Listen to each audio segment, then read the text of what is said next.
Mga ka-business, baka samantalahin ko itong pagkakataon na to. Kung po pwede po sana, lalambing ako sa inyo. Supportahan niyo po yung Anime Reactors TV. Solid ka business po yan.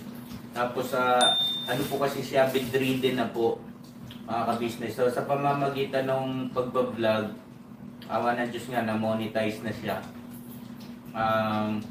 Nagkakaroon siya ng kaunting revenue. Kaya maliliit lang kasi yung views niya. Baka pwede po suportahan natin si Anime Reactors TV. Yan. Pero bedridden na po siya. Kaya mapapansin nyo yung at least na mukha niya, pinapakita niya. Cartoon character. Suportahan po natin yan, Anime Reactors TV.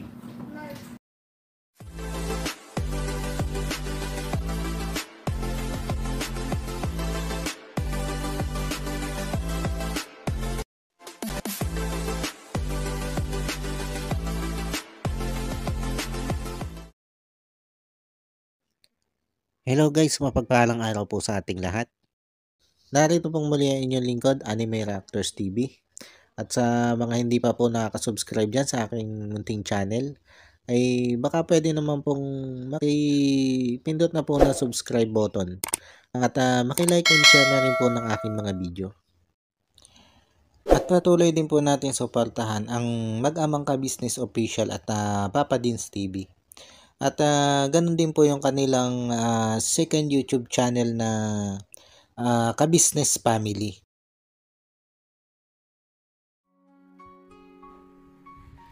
Yan, panibagong araw, panibagong reaction ulit po tayo. At for today's video po ay gawan po natin ng reaction. Itong muling pagbalik nito sila Kuya Jonathan dito sa Ka-Business House. Nitong nakaraang araw nga lang po ay nakita natin itong si Nanay Marita at Kuya Jonathan ay nagpahatid sa barangay papunta dito sa Ka-Business House. At nung tanongin ni Bornok itong si Kuya Jonathan kung ano yung nangyari, ang sagot nito ay umiiyak na daw itong si Nanay Marita at gusto nang bumalik dito sa Ka-Business House. Kaya nagpasya siya na bumalik na lang sila dito. At nung pagsabihan nito si Bornok, itong si Kuya Jonathan, doon sa ginawa nga niyang pag-alis, ay ang sagot dito ni Kuya Jonathan ay namasyal lang daw sila. Yung pala naman. Kaya naman pala sila ay umalis dito sa Ka-Business House. Ay namasyal lang sila. Kaya lang, ay mukhang yung pamamasyal nila ay umabot din ng ilang araw. At ang masama pa nga nun, ay hindi sila na maalam nung umalis sila dito sa Ka-Business House. Kaya sabi nga ni Bornok ay baka pag isang araw ay ulitin na naman ito nito sila Kuya Jonathan. Pero ang sagot dito ni Kuya Jonathan ay hindi na daw nila uulitin yung umalis dito sa Ka-Business House. Kaya sabi nga ni Bugi, ilang porsyento. At ang nakakatawang sagot nito si Kuya Jonathan, buong 1 kilong porsyento na daw na hindi sila aalis dito sa Ka-Business House.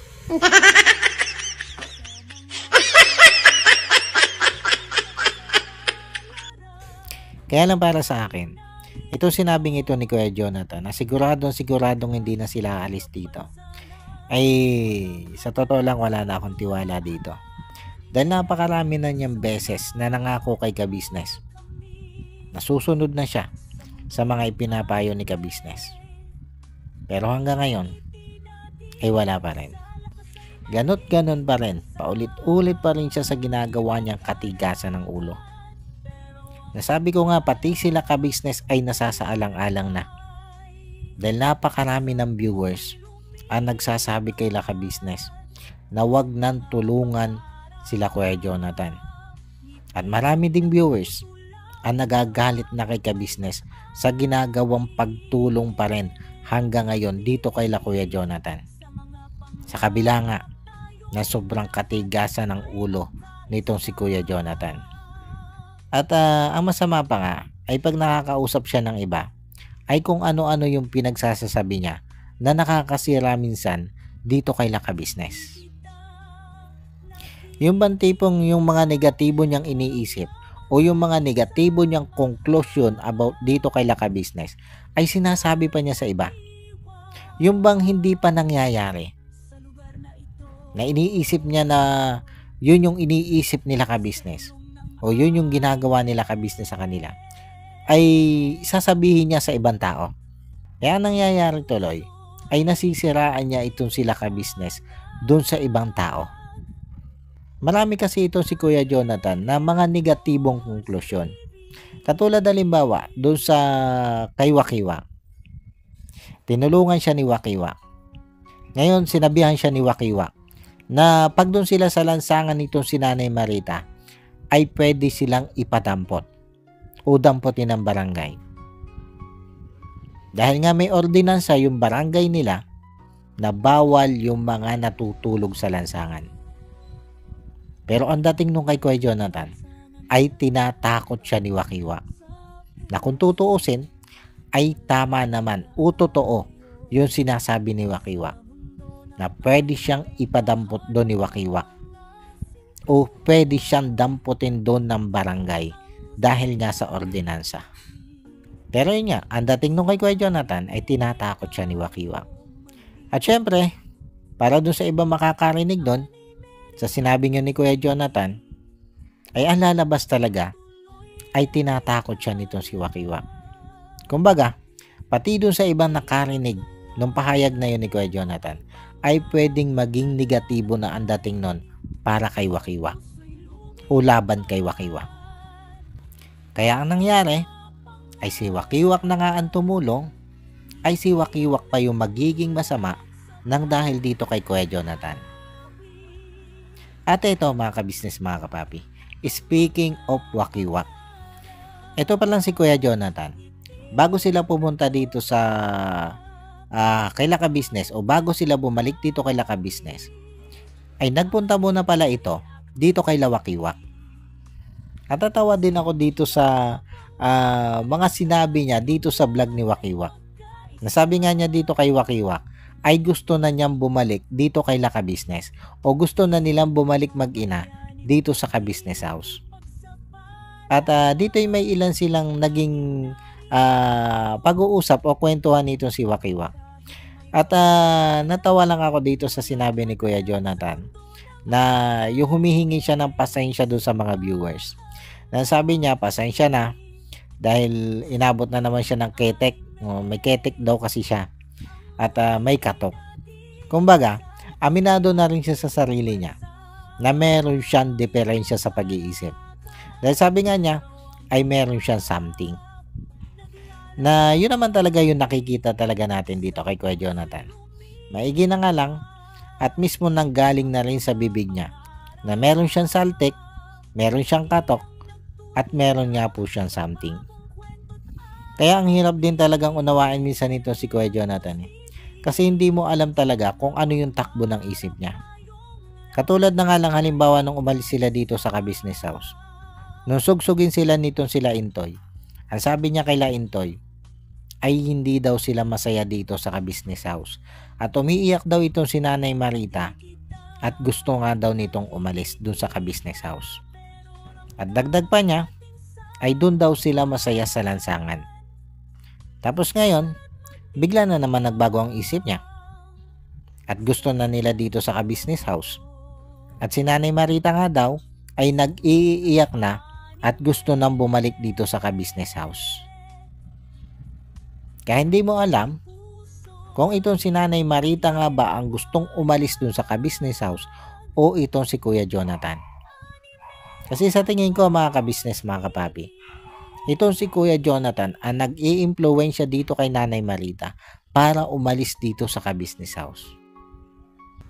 Kasi pag nandun sila sa lansangan, easy money lang Marami ang nagbibigay sa kanila o marami yung nag-aabot sa kanila dahil naaawa dito kay Nanay Marita. Ay sa tingin nyo ba, saan napupunta yung kanilang napapalimusan? Kay Nanay Marita ba o kay Kuya Jonathan? Ang nakikita kasi nating katangian nito si Kuya Jonathan ay napakatamad nitong tao. Yung bang tipong ayaw niyang mahihirapan yung katawan niya para kumita. At ginagamit nga niya itong si Nanay Marita para kumita ng pera sa pamamagitan ng pamamalimos. Kaya nga kahit saan sila ilagay nitong sila ka-business, ay mas pinipili nila na dito sa lansangan manatili. Katulad na lang halimbawa nung dinala sila ni Wakiwak doon sa barangay. Hindi sila nagtagal doon. Umalis din sila mag-ina. At saan sila pumunta? Dito ulit sa lansangan para manghingi na naman ng limos. Alam nyo mga ka-business, mga kapapi, sa tingin ko, wala sa bukabularyo nito si Kuya Jonathan ang magbanat ng buto para magkapera. Tapos, ang ginagawa nga niya ay ginagamit niya itong kalagayan at sitwasyon nitong si Nanay Marita para kaawaan sila ng tao at makapanghingi siya ng limos. Ay kung tutuusin, napakaganda na ng offer sa kanya ni ka-business eh. Natutulong-tulong lang siya dito kay ka-business ay magkakaroon siya ng sweldo. At meron din siyang kalayaan kung saan niya gustong pumunta. Kung gusto niyang pumunta o mamasyal dito sa dati nilang lugar, dahil andito nga yung kanyang babaeng iniibig na para bang hindi siya mabubuhay na hindi makita itong babaeng kanyang iniibig. At sabi nga niya ay mas masaya siya dito sa lugar niyang kinalakan.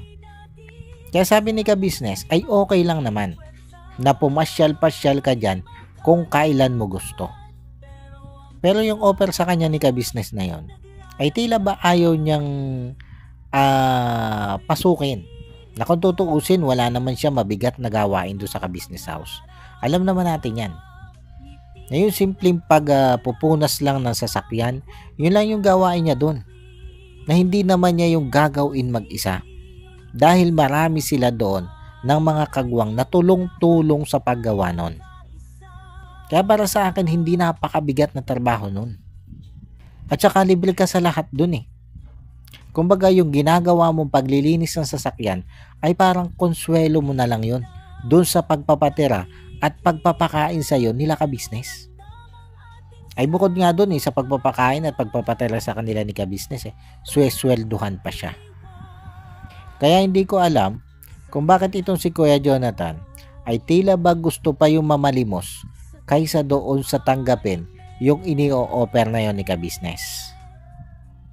Kaya hindi ko alam kung bakit tila itong si Kuya Jonathan ay mas gusto pa yung nanghihingi sila o nanlilimos kaysa tanggapin itong offer na ito ni ka-business. Kaya sabi ko nga, ibang klase o ibang level din talaga ang katamaran nitong si Kuya Jonathan sa kanyang katawan. Kaya ito, sa pagbabalik nila mag-ina dito sa ka-business house, tingnan natin kung gaano ito tatagal dito kay ka-business nang hindi itong mga ito aalis. Tingnan natin kung talagang yung sinasabi ni Kuya Jonathan na 1% na hindi na sila aalis dito ay tuto pa rin nila mag-ina. Sa bagay, itong si Nanay Marita naman tuloy pa rin yung plano dito nila ka-business na ilagak ito sa Home for the Aged At nakita nga natin dito sa vlog na ito na ipinalo up nitong si ka-business yung patungkol doon sa nilalakad nila para dito kay Nanay Marita o para mailagak na itong si Nanay Marita doon sa Home for the Aged. Kaya lang, kung ang pagbabatayan natin ay yung sinasabi nung kausap ni ka-business sa telepono na taga DSWD ay mukhang medyo mahaba-haba pa yung proseso para itong si Nanay Marita ay mailagak doon sa Home for the Aged. Pero ito naman ay siguradong gagawan ng paraan itong sila ka-business para itong si Nanay Marita nga ay mailagay sa maayos na dapat ikalagyan. At pag nangyari yon, ay dito natin malalaman kung ano yung magiging galaw dito ni Kuya Jonathan pag wala na ito si Nanay Marita sa tabi niya. Kasi syempre wala na siyang magagamit para mamalimos Kaya dito natin malalaman kung ito ba si Kuya Jonathan ay susunod dito sa mga ipinapayo sa kanya nitong si ka-business. o doon pa rin sa lansangan ang pipiliin niyang buhay? Dahil sabi nga niya, doon siya masaya, di ba? Doon siya nagiging masaya sa lansangan. Pero sana nga'y magbago pa itong si Kuya Jonathan. Kahit parang imposible nang mangyari. Pero malay din naman natin na baka nga sa gabay nitong si Ka-Business ay magbago pa itong si Kuya Jonathan. Kahit pa nga sa nakikita ko ay parang napaka-imposibleng mangyari nito. Pero hindi din naman natin masabi, di ba? Kung ano ba yung impluwensya dito ni Ka-Business. At dito masusubukan kung gaano kagaling itong si Ka-Business magbago ng ugali ng tao. Sa bagay, itong si Kuya Bunga nakikita natin na malaki na yung pinagbago ngayon Malay mo naman, kung ito si Kuya Jonathan ay kahit kaunti ay mapagbago din itong si Ka-Business. At sa tingin ko, kung gaano katagal yung ginawang paghuhubog nito si Ka-Business dito kay Kuya Bong, ay mas doble yung haba ng pasensya na dapat ay ilaan dito ni Ka-Business kay Kuya Jonathan. Yun yung nakikita ko.